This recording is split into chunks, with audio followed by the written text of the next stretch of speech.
Hi, everybody, and welcome to another edition of We Are Mission, a podcast of Missio Scotland. I am Gerard Goff, the Communications Officer, and I am delighted to be joined with the editor of the Scottish Catholic, Ian Dunn. Ian, thanks very much for joining us here today. Hello, Jay. Good to be here.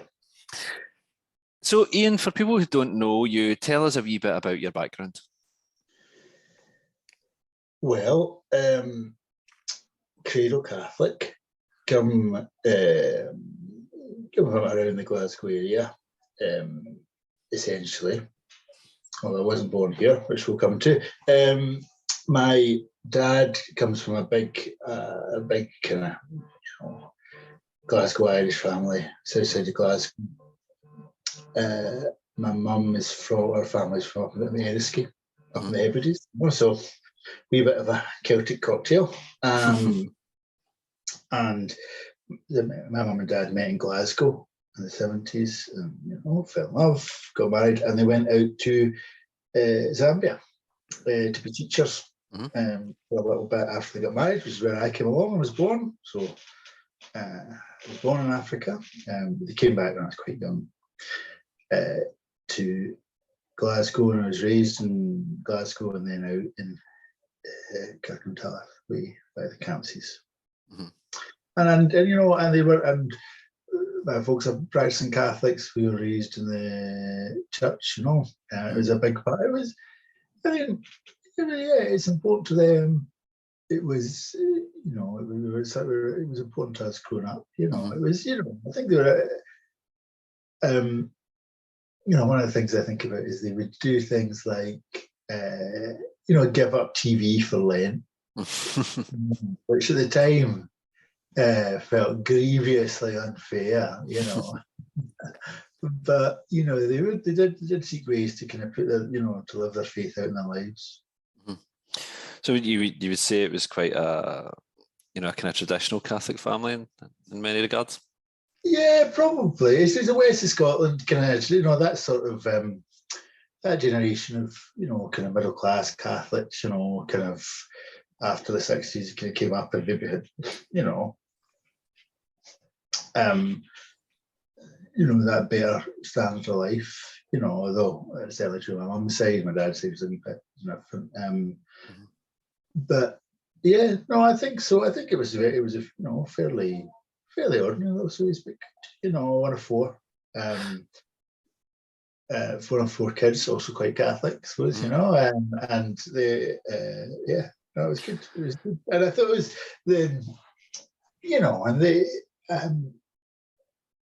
and it was a big part of our lives. But at the same time, I think then as a teenager, like when I do, I kind of was like, what's it, rebellious, what's it all about?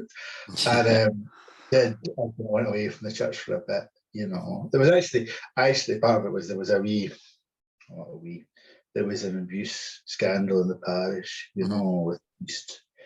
And I'd been an altar boy, and I quite didn't be an altar boy, but there was a situation that had turned out that I'd been a situation with altar boys. At the time, I didn't, I was still quite young, 13, but as I got a bit older, it did make you a bit more cynical, and I kind of,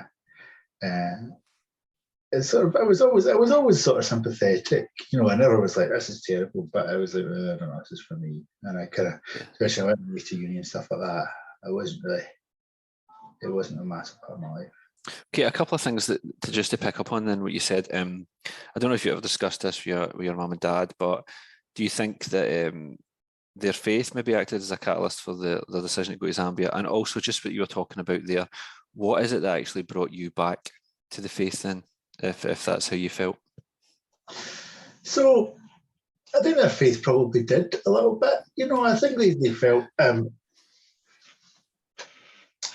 think they were teachers, and I think they felt teaching was a vocation, and I think there was a bit of adventure, there was a bit of wanting to do something quite different. They both lived abroad a little bit before they went out. I think they wanted to see more of the world. They were young, but I think that there was an element of service there. I think there was also at that particular time, Zambia just become independent, and Zambia has got a lot of copper, and the price of copper was quite high. Zambia had a bit of money, and it was trying to put that into the education system and build it up. So it was like recruiting teachers from all over the world to come. Sure. You know, I think it was a part of like being part of something, and felt quite good. You know, and yeah, no, I think it was an incredible experience for them. You know, and as for me, then coming back. So, I mean, there was a lot of things. Yeah, a lot of things. I mean, one of them was so. After I finished uni and stuff like that, I was kind of casting about for something to do, and I did a degree in English and history. It's not the most practical of subjects. I was getting a job, you know, but I knew I could write a wee bit. And so you think, well, maybe journalism and stuff like that. And my dad bumped into the editor of the SCO and, oh, my son's looking for something to do. And the editor of the SCO, Harry Conroy, a legend, journalistic legend, may rest in peace, said, well, send him in.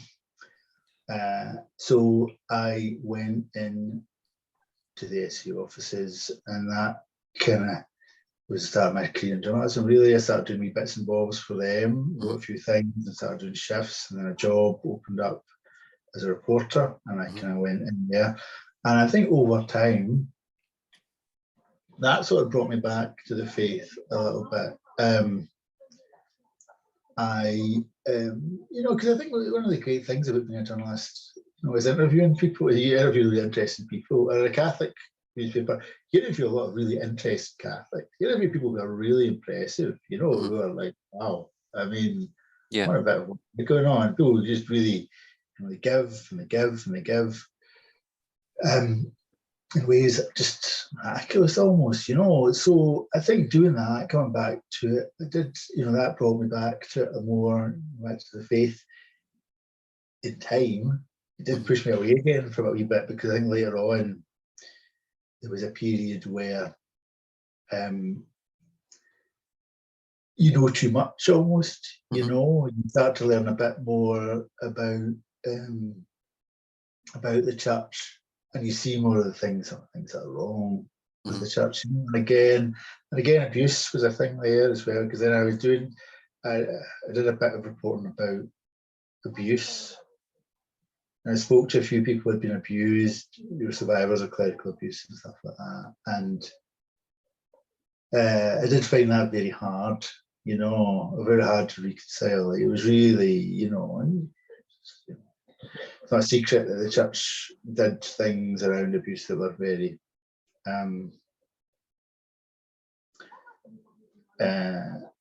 they were terrible, the cover-ups and all that, and you know, there were a lot of terrible things, you know. So later on that, you know, I was kind of wrestled with that a lot, but ultimately I did come back. You know, I think personally I was there was points there where I was struggling a bit personally, you know. Yeah. And I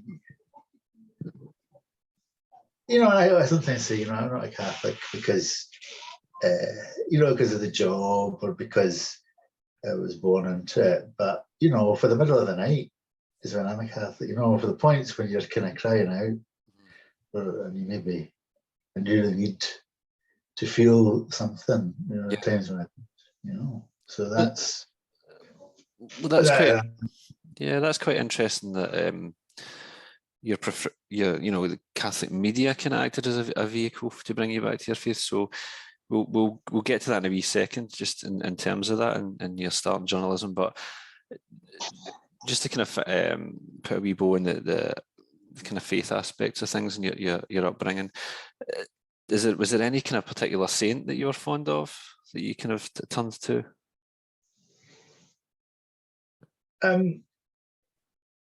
So I've got a wee my confirmation saint was St. Paul. And you know, and I know St. Paul was a wee bit of a problematic saint sometimes, you know, for some people. But I remember reading about him, and you know, people really didn't like St. Paul. You know, people found him really hard work, you know. And he just kept going and going and going. And I always really admired that tenacity, you know. He didn't really care what people thought about him, and he really believed, you know, not in what he was doing, and he just relentless in that sense. And I kind of, and I don't know that I've got a huge amount. I don't always have enough of that myself, maybe, you know. But I did always admire that in St. Paul. Fantastic. I know you spoke just very briefly about your start in journalism there, but if we just dial it back a wee bit, you were talking about English and history. It's obviously things that you did at university, but was that subjects you were interested in school, or were you interested in some other things beforehand? Yeah, it was quite booky, you know. I always like reading and stuff like that, and you know, not so great with the numbers. it was as well. Yeah. I think I failed higher maths twice. So that definitely felt like the direction to go in, you know. And it's interesting because actually, you know, that's not I would say that as I've come along, you know, that's the start. So having a bit of you know, facility with language has been good, but I'm also a wee bit dyslexic. So, you know, numerous sub-editors have spent a lot of time cursing my name. You know, when they sometimes when they see my copy, you know. So actually, you know, at the thing that I think I've got that, you know, draws me to journalism, and you know, and their days makes me quite good journalism, is just that kind of interest in people, you know. Yeah. Like I'm always excited to talk to people and find out about them and find out their story and what they're doing and, you know, why they're doing it, and that's all. And I think, and you know, I'm very much one of those that there is always a story, you know. If you talk to anybody and ask them the right questions and really engage with them and with a bit of trust, like, you'll find out some astonishing things. Like every life is a miracle, you know. Every life is all sorts of, you know, roller coasters and ups and downs, and, you know, things you never expect, and bizarre and strange things. You know, everyone's got that in their own lives. You know, it's so you just got to ask the right questions. So that's I think the thing that, so maybe the language was, you know, you need that to get in the door, but really it's the people, it's the wanting to be with people, understand the people, and tell their stories as well, and, you know, share it with other people. That's the thing that's getting in the game. You know? Well, I think it's safe to say that your own kind of personal mission has been with Catholic media for a lot of your career. But that career, when it started, I know that, you know, you obviously, your dad knew the former editor and my former editor as well, Harry Conroy, quite well. He's a great guy and things like that. But was there anyone, you know, prior to that was a kind of catalyst or an influence in you following that field of work? Fergal Keane. I remember reading Fergal Keane's book. You know, the book, Fergal Keane, if you don't know, is a BBC correspondent, war correspondent, and you know, was you know, widely lauded as a really great, incredible, famous journalist, and particularly for his work around the Holocaust, the genocide in Rwanda in 1994. You know, he wrote a book which is just astonishing, you know, about being there and what he saw and what was happening, and just, you know, and that was a big. I remember reading that and being like, wow, this is, you know, his the way his writing was particularly good, but it was the way he told the stories. He put you know, he was really put you there. As horrendous as it was, you could see it so clearly. He wrote so crisply, and he was like, with such empathy for the people he was with, you know. So that was someone that, you know, and I suppose actually I'm thinking of him because there was a documentary about him recently, you know, and I think he himself he's talked about, actually he's incredibly damaged.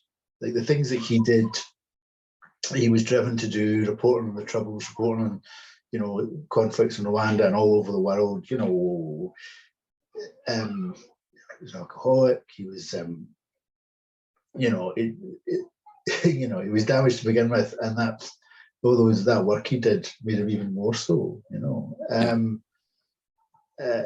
you know, which you can totally understand. You know, but yeah, no. So he was. I think he was someone that I thought, well, if I can get, you know, I can get a smidge of that, I'd be doing really well. Again. So Ian, apart from coming into an office where I was already there, what was your overall first impressions of life as a journalist and being in a newsroom? Was it enjoyable? Yeah, no, it was good. That was good. I mean, it's weird to think back about it, but yeah, because even that seems like a long time ago. But yeah, the Observer was a good newsroom. It was a bit in it. So you go in within that old Waterloo Chambers in the centre of Glasgow, next to Central Station, kind of old building. You've got stairs and a wee warren in there, really, you know, old offices going back so long, and winded all about the place. But it was good. It was a good work environment. Some real characters in that office at different points, you know. Some real interesting people came through those doors, you know. People come and doing shifts and stuff like that. But I would say that you know, Harry Conroy obviously hired me. He wasn't there for that long. Because there's always kind of political politics and, you know, and one of the people who own the paper down in London, there's always kind of issues there and issues there. But Harry Conroy was a kind of, you know, really the last of an era. He was very much of that kind of 70s, you know, hard drinking, you know, Scottish tabloid hack from a different. I mean, it's total. I mean, so that whole culture and way of working and stuff like that is just it's ancient history now, you know. But he was, you know, he was something else. You know, he'd been everywhere and everything, knew everybody, and he was a great mentor. You know, he taught us an awful lot, even though I didn't work together that long. And yeah, he was a great guy, you know, and he had a lot of wisdom. So, were you aware that the Scottish Catholic Observer was an institution and it had acted as a springboard for several, you know, prominent journalists before? Yeah, I think you know, I was aware of it. You see it in parishes and all that, and I think you go in and it felt quite venerable. You know, there's a big archive of all the old copies, which I've ever got. You know, you'd have to go through and find stuff in. So you were very aware of the kind of the roots of it going back into the past, and people would pop in, used to work there, and you know, Daily Mail was across the road, you know. So there was, you know, you were connected to wider journalism and back to the past and all that. Yeah, no, it was. And just in terms of your time there, what were some of the kind of biggest or the most memorable stories you worked on? So I was there for 8 years, you know, kind of climbed the ladder really from reporter, deputy editor, and ultimately editor and managing editor.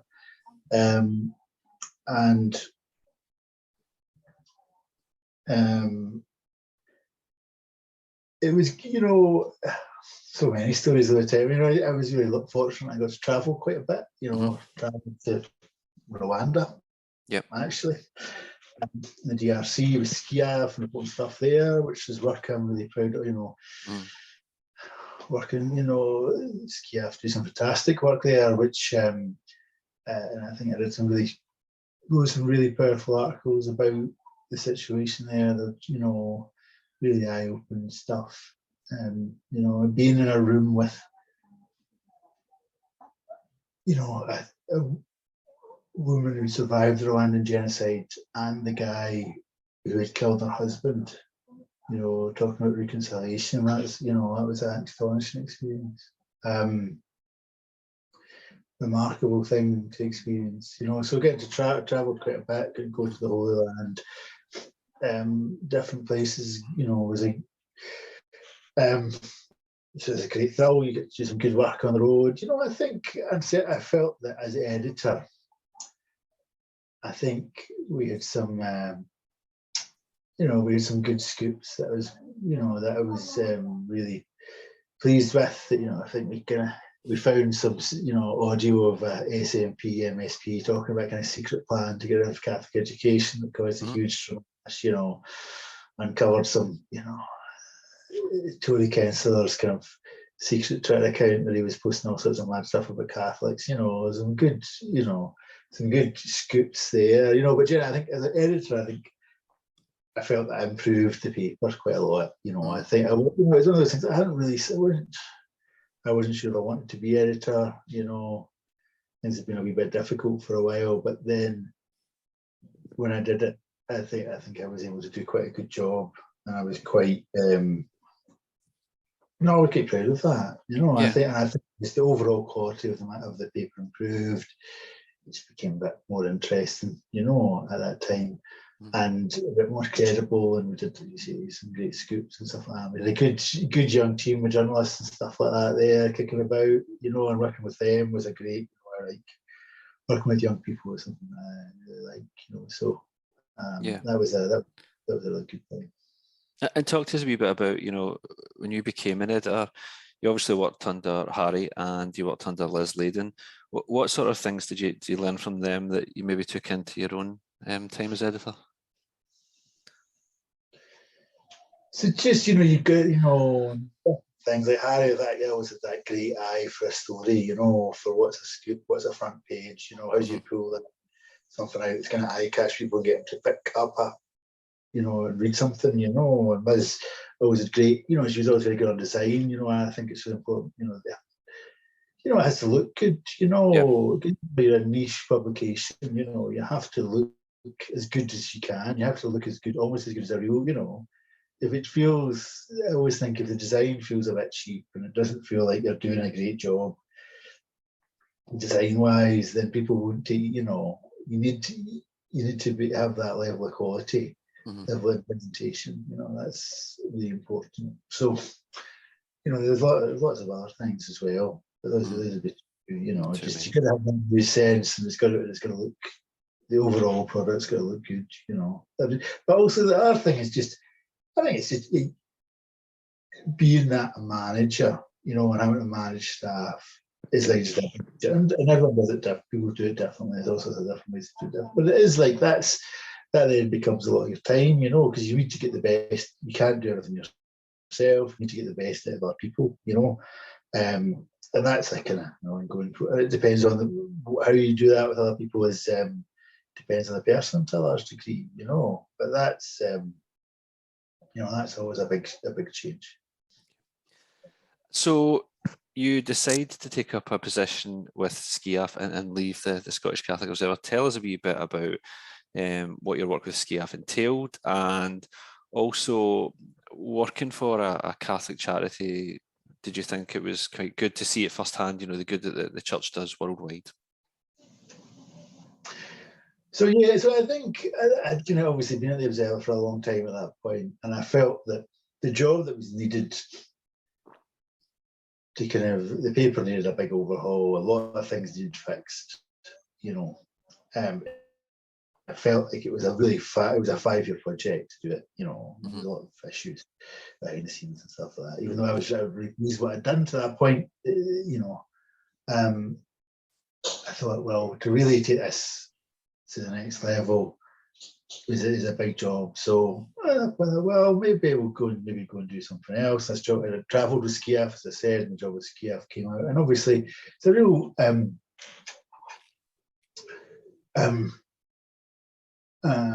it's a real eye-opening thing going from working as a journalist to then going to communications.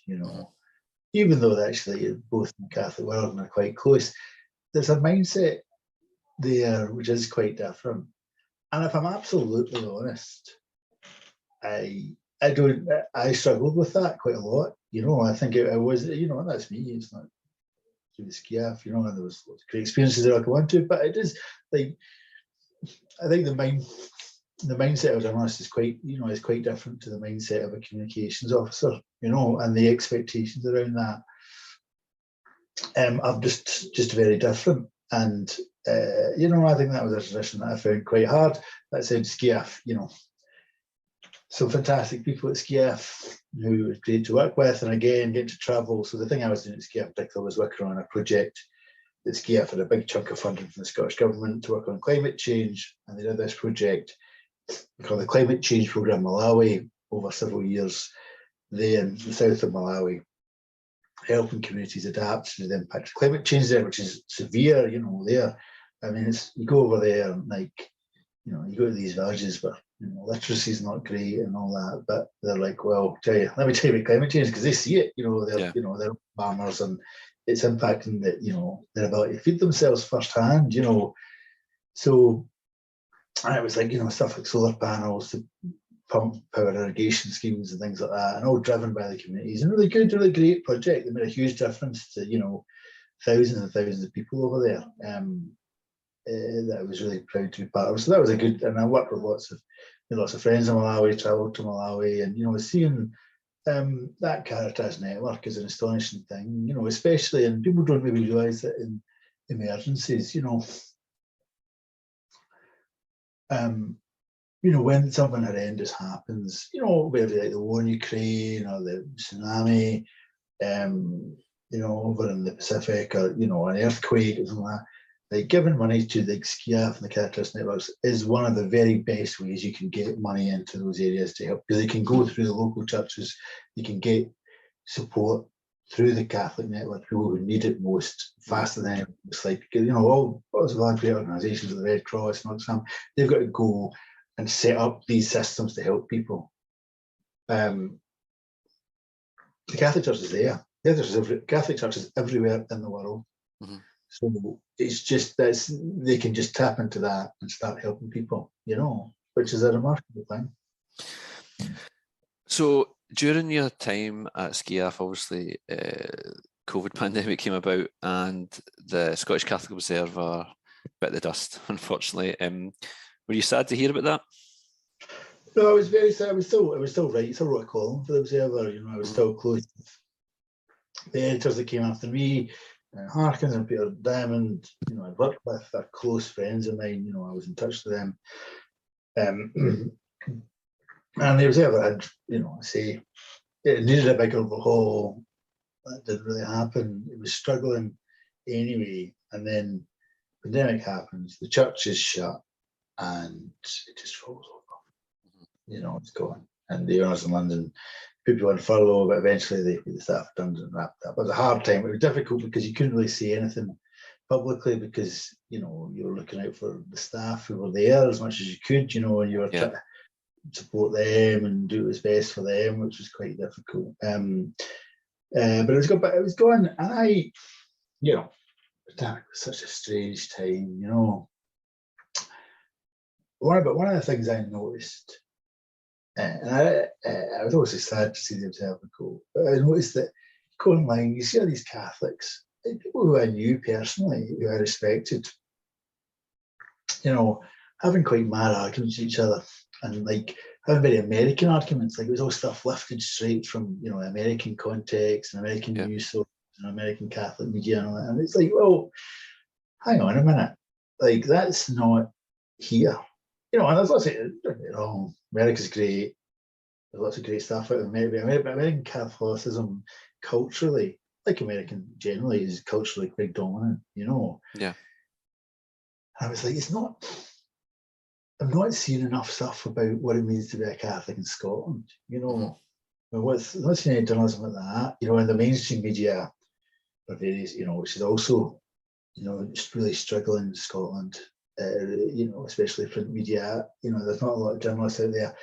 Religious literacy among, you know, secular journalists is very low now, because so many older journalists have left for professions, so younger journalists don't have the experience and are more likely to be low levels of religious literacy because of the secularisation in Scotland. So there was no expertise, and no one tried to tell stories or try to look at, you know, religion and Catholicism in Scotland and puzzle away at what they mean and try and explain things to people. You know, it was a lot of shouting online, you know, and good stuff and all that. Other people were trying to do things, but there was a lot, and I was like, well, that's a problem, you know.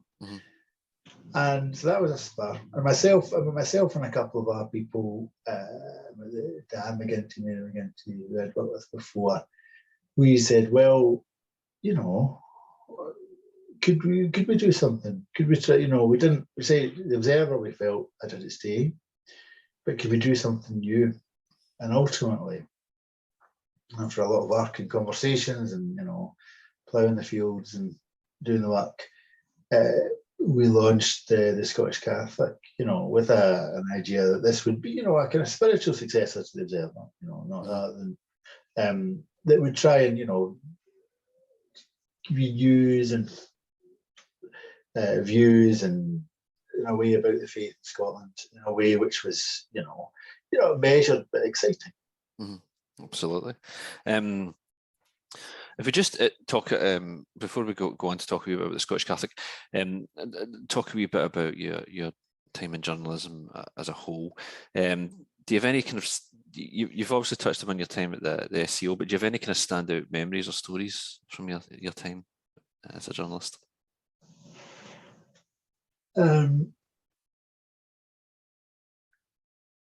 Okay, loads. I mean, loads. Like I say, you know, you do trips and stuff like that. You go into the Holy Land and go into the DRC, go to Ethiopia. It's like an incredible privilege to go and report from those places. I think, and you know, when you get a really good scoop, you know, you do get a good something. You break something.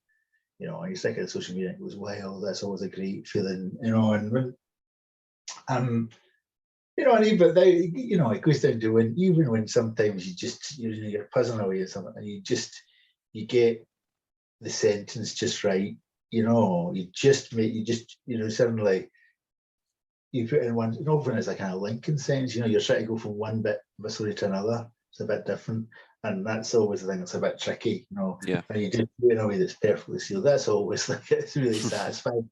And for me, you know, again, I'm a people person, so I think a lot of my happiest memories, it's like, you know, being in the office, it's like kicking something about with other journalists and, you know, and being like, right, if I phone this guy and he says this, you know, and how do we make this really better and what do we do and stuff like that. That's, you know, and you've got that deadline pressure, so, you know, you've got to get this done really fast, but you're all working together as a team and you're kind of really, right, give us that proof, let me check that, like you change that, right, and you sort of, you're working collectively and it's every part of the machine is spinning really fast, you know.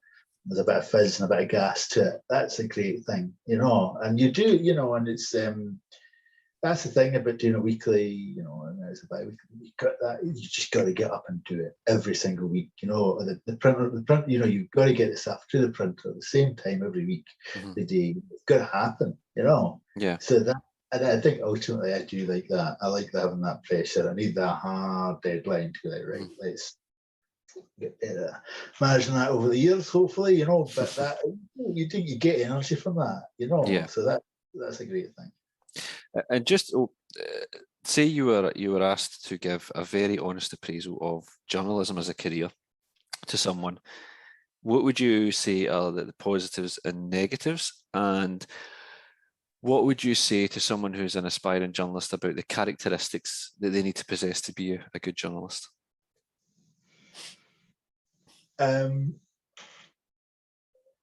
Well, there's a few things there. So I think, you know what, I would say it's a great job. It's a hard job, you know, especially now. One of the key characteristics these days might be rich parents, because breaking into very, very tough, you know. Those entry-level jobs, I mean, the entry-level jobs are tough, you know, there's a lot of charm and stuff like that. But even with that, I still think it's a great job. I still think it can be a great job, you know. If you've got, and I do think, I mean, there's all sorts of journalists out there, you know, and there's no one path and there's other things. I think ultimately you do have to have a bit of an interest in people, you know, that will make your life a lot easier. See if you, and I know, I mean, see if you're happy to pick up the phone and talk to people and get, you know, and you knock back 10 times, but the one person engages with you and that's saying, you know, you need a bit of that. You need to be hungry to hear what people have to say. that's good, and willing to kind of work for that a little bit. That's good. And and journalists get a lot of stick. A lot of people. One of the things that's interesting to me, kind of journalism, was going to comms and charities. People do not like journalists. People really, yeah. And you see all these surveys, and like it's who's the least trusted profession, and it's like politicians and journalists, and you're like, I was always like, yeah, but really but people, obviously they don't like some of the tabloids or, stuff like that, but they know that journalists are important, and you go out into the world and they're like, no, they think we are scumbags, I mean, and to pick up on that point, is that something that you've experienced, working within a Catholic framework in a media sense? Like, is it something that you feel has existed within that environment? Is it difficult to work within a Catholic framework in a media sense? I think yes. There's specific things about a Catholic media framework that I'll come on to that are challenging and have their own idiosyncrasies. I think also Catholics are part of the world, and they have a lot of the same. A lot of the time, the reason why people don't like journalists, because Catholics' reasons don't like journalists are the same as the wider population, is because especially now these days, you can see all the journalism. Like, you see, not just the stuff that it's not like you pick up your paper and you read it. Nowadays across your Facebook feed, you'll see the headlines and articles from all the papers, including the ones that are not really for you. You know what I mean? Like, the one, and so you'll be like, what are these journalists doing this? And so I think that's been pretty bad for the profession. And lots of journalists do bad things, and are not, occasionally unethical and all that. We're not by no means a perfect crew. I do think that, obviously, and I think also the media is. I think the media generally is an easy scapegoat for people. It's easy for people to say, oh, well, actually, it's the media's fault that people don't care enough about X or whatever it is. The media covers it the wrong way and that sort of thing. But the media is a mirror, as much as, especially now when it's so much driven by what folk click on. Like, a lot of the time the media is giving what people want, and it's much easier to say, well, it's the media's fault, people don't care about what I care about, rather than say, well, actually, why don't people care about what I care about?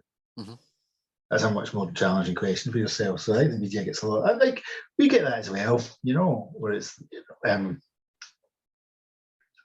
even with the Scottish Catholic, why are you telling, why are you giving that person a platform? Why are you telling that story? Why are you doing, that's not, we're disappointing to us that you would even consider run an article like this, etc. You do get a lot of that. And that's, and I think within a Scottish Catholic context in particular, because of the history, of Catholics been a kind of downtrodden minority for a long time, there's a desire, there's a real wariness about anything that seems critical or that's like, oh, you don't say that because we'll use it against us and all that sort of thing. And I think that attitude has really run its course. I don't think that's useful anymore. Like, it's not like you can't shy away from the fact there's problems and stuff like that. We can't, you can't use the fact that people don't like, not too keen on Catholics and the Catholic Church to stop us examining our own problems and try to get better. That's not helpful. But it's a deep-rooted thing. In terms of Catholics themselves, is it important? Do you feel it's really important for them to support Catholic journalism? Yes, keep me in a job. I do care about that. Yeah. No, I think it is. I think. Listen, it's not. I think it's. I think it's good to educate yourself, and I think it's good to take a wide variety of information, and I wouldn't say that Scottish Catholic should be your only source, but I think we do provide a counterpoint to, a lot of stuff in the regular media, which is quite secular and, doesn't have a lot of understanding or sympathy for religion or in general, or Catholicism in particular. And I think we can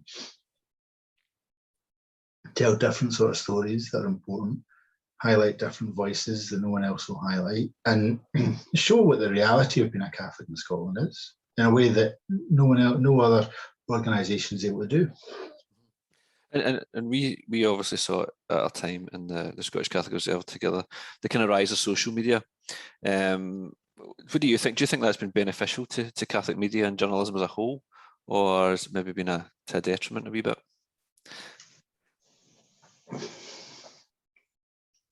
I feel like it's so big now, social media, that it's almost, it's like, oh, doesn't really matter, I mean, obviously, like the old model of, obviously it's very detrimental to the old model of journalism and media and stuff like that, right? It just crushed them, and that's why, and you haven't really, certainly for print journalism and stuff like that, we haven't really found a new model for print journalism. Some places with paywalls and stuff like that were starting to get there, but it's been, a lot of the papers still are in a bad way. So I think, but it's just such an all-encompassing thing. So obviously it was bad, but maybe in some ways, lots of new and exciting things come out. You're much more, I mean, it's an incredible tool as a journalist, like you can go, it's so easy to find people, it's incredibly easy to find people, to speak to people, to get, to build up sources and contacts and get information. I mean, social media is an incredible resource for a journalist. It's so easy to find people, find sources, to find people to, information, to find stories. It's incredibly useful. That's one of the reasons why journalists are so addicted to Twitter and stuff like that, is because it's incredibly useful to being a journalist. But I mean, obviously, it then has detriment. I think it also, it doesn't always help to see, because journalists are on Twitter a lot and tweeting a lot, and people, as people sometimes see conversations that should be in the newsroom, you know what I mean? Yeah. That kind of journalistic kind of chat. So that's not helpful. But yeah, it's just, I mean, it's a huge thing. And I do think that one thing I would say is a problem with social media, right, is that social media incentives are not good for journalism a lot of the time, and they push journalism in strange and not very healthy ways a lot of the time, because ultimately, right, what Facebook or Instagram or Twitter or all these sites, what they want is for you to stay on the site, right, so they can sell your advertising deals. That's how they make their money. Sure. That's so and the things that get so it's no good to Facebook. See if you log on for 15 minutes every day, scroll through, see a few pictures. Oh, someone's new kid, that's nice. Oh, they got married, that's good. Oh, that's a nice news story, that's good. And then you log off and go your day. That's not good to Facebook, right? What's good to Facebook is you scroll down and see that stuff, and then you're like, oh, what is that article that says, I don't know, Catholics all belong on fire? I'm going to write a comment about that. And then you go, and then there's an article that says, oh, Catholics all belong in heaven. Oh, that sounds good. I'm going to say I agree with this, And then before you know it, you've spent an hour and a half on Facebook and you've looked at a lot of ads, which just makes Facebook happy. But you maybe have done some things that make you angry, or riled up. And that, and aren't very good, but maybe it's not been good for you. And also, if that's the material that Facebook wants to show you, there's an incentive to produce that kind of material, even if it's not particularly true or honest or reflective. Yeah. That's a big challenge. Absolutely. Just in terms of your hopes for the future of the Scottish Catholic, what are they? How do you see it? So obviously the Scottish Catholic, the magazine is the kind of core thing at the minute, but we're kind of expanding a little bit. We're doing more social media stuff. We're trying to do that quite, we've done a really interesting thing with the parish where we've kind of made a video about that for them, encouraging people to come back to Mass after COVID. That's going really well, but it's have to come back because of the video. That's a really positive thing. So there's bits of video work, there's bits of other other projects we're working on. So kind of, obviously the magazine, we want to keep the magazine growing and improving, and break new stories and cover new areas, and have really fantastic content about the reality of being a Catholic. I think that's really important. I think that's something that only we can really do. And celebrate the fact that it's good to be a Catholic is a good thing. I think, and that's a big part of the mission of the magazine. There's also, I think I also asked a bit of a challenge in there, a bit of like, well, why are we doing this way? Can we do it a wee bit differently? There's lots of. I don't think you can look at the Catholic Church in Scotland and say we're doing 10 out of 10 in every area. I think there's definitely room for improvement, and it's good to have a space for a bit of critique, a bit of thoughtful kind of debate about things. We can try and puzzle our way forward. I think that's a really important part of that. So yeah, it would be to get grow into some new areas, but keep the magazine getting better and better. It would be getting going to more and more people. Fantastic. Subscribe at www.scottishcatholic.com. Anyone listening? I was going to get your refill up at the end to do your promotion.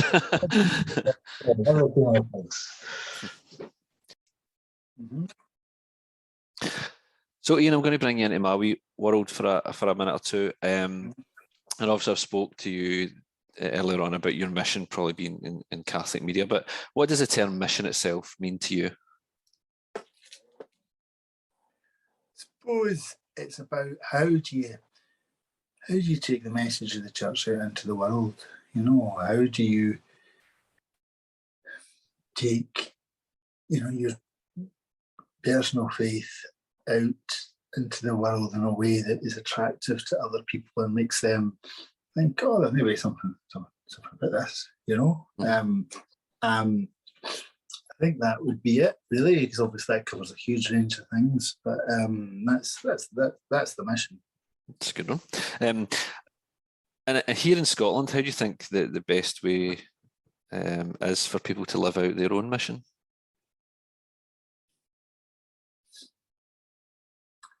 I think in a lot of ways, there's many missions as there are people, but I think a big part of it is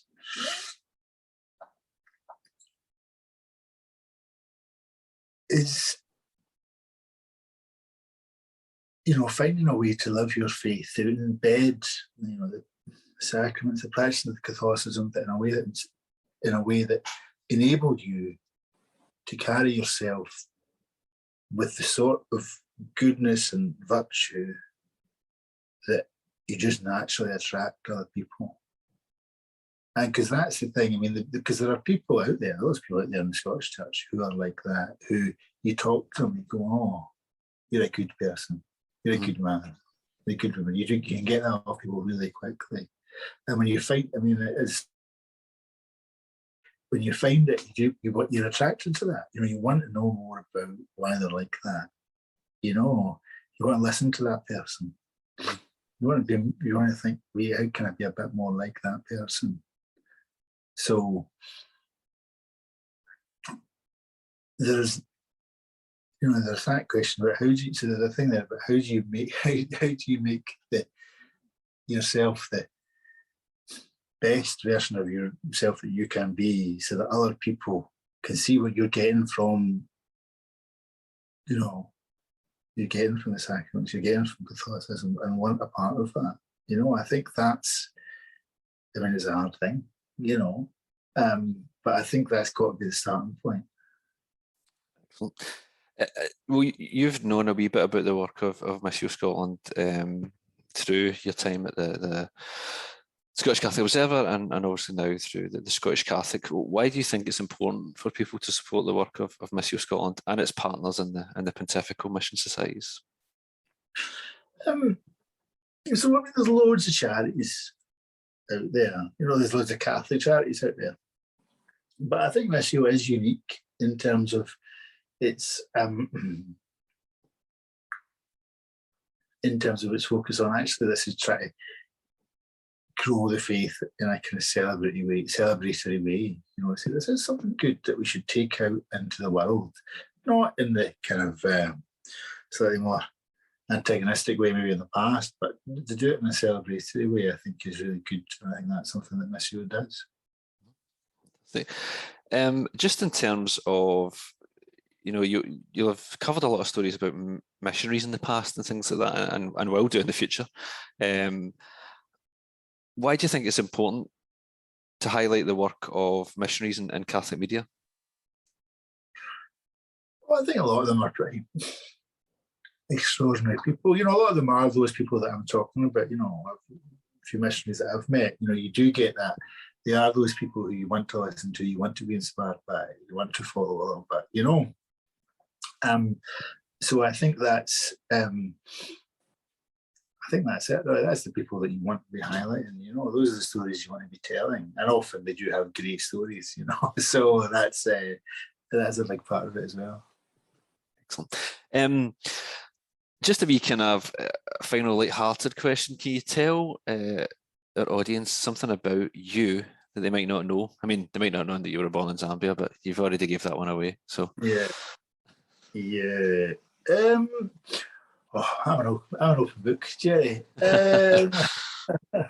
What I don't.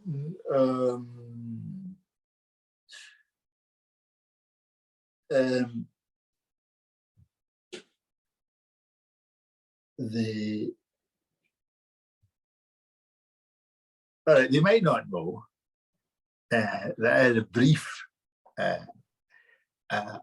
attempt to be like a rower, as and I was in my like Steve Redgrave, if you like. I was like, I was in my late 20s, and I was like living down with the Clyde, and you'd see folk on the wee boats going up and down the Clyde. Mm-hmm. I just kind of thought, I fancy a shot at that. So went down one of the clubs and did that for a couple of years. And I can proudly say that I have capsized boats in all 5 of the longest rivers in Scotland. That was the kind of crowning glory of my rowing career. Sometimes in competitive races, Jerry. Oh my goodness. Including once in the Caledonian Canal in January, which man, that was I'm not sure that I'll ever recover from that. That was so cool. I take it you retired from that now. Yeah, I ultimately retired. I don't think I was a great loss to the sport, but I was a good nick. It is good for you. You do say, and some great, even on the Clyde, which is not the most I'm pretty sure that capsizing on the Clyde has taken a few years of my life swallowing that water. But you get up there. I mean, if you get up there, it's quite, even a wee bit. You see deer come into the city down by the river, and you'd go up in the early morning. It'd be quite beautiful, So yeah. Beauty all around us. There you go. Ian, thanks very much for taking the time to speak to us, and just to let people know where they can find the Scottish Catholic, both in print and online. So, if you would care to subscribe and receive every edition of the magazine, never miss a copy, www.scottishcatholic.com. Get on there. You can also pick up a call, and you can subscribe on the site. You can see a lot of the latest news stories and all that. You can also find it in most parishes in Scotland. Pick up a copy after Mass. You can find us on, you search for the Scottish Catholic on the various social media sites. You'll find us there, and lots of good content on there. Yeah, and please do so. Fantastic. Ian, thanks very much for your time once again. Thank you, Jeff. Missio Scotland is a Scottish branch of the Pontifical Mission Societies, the Pope's official charity for overseas mission. To learn more about the work of Missio Scotland, you can visit our website www.missioscotland.com. You can like us on Facebook, www.facebook.com/Missio Scotland. You can also follow us on Twitter, Missio_Scotland, and on Instagram, Missio Scotland. If you would like to donate to Missio Scotland, visit www.missioscotland.com/donate. You can also call us on 01236 449 774 or send donations to Missio Scotland, 4 Laird Street, Coatbridge, ML5 3LJ. Please keep us in your prayers. Thank you and God bless.